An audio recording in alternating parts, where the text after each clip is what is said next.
আমাদের কাছে 170 টাকার মতো ছিল। এই টাকা দিয়ে কি কিনলাম না? হাফ লিটার একটা তেলের বোতল কিনা হয়েছে। সবিন তেল তেল নাই কে করো 100 টাকা। হ্যাঁ 100 টাকা।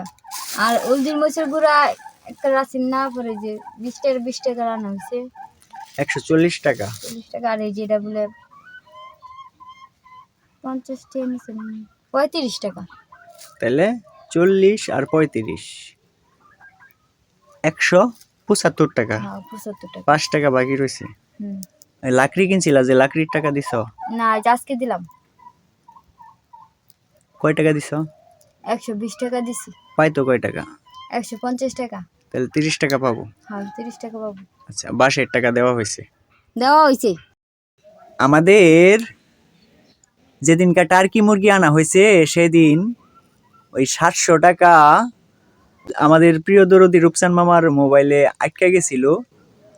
সেই 700 টাকা কালকে তোলা হয়েছে। তুইলা লাকড়ির টাকা দেওয়া হইলো, এগুলো আনা হইলো, এগুলা আনা হইলো, আর 22 টাকা আর দিলাম। 62 টাকা দেওয়া হইলো।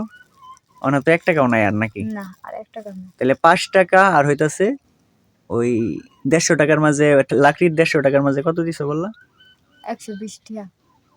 তাহলে অন্য 30 টাকা, 35 টাকা আরো ঋণ রয়ে গেছে নাকি?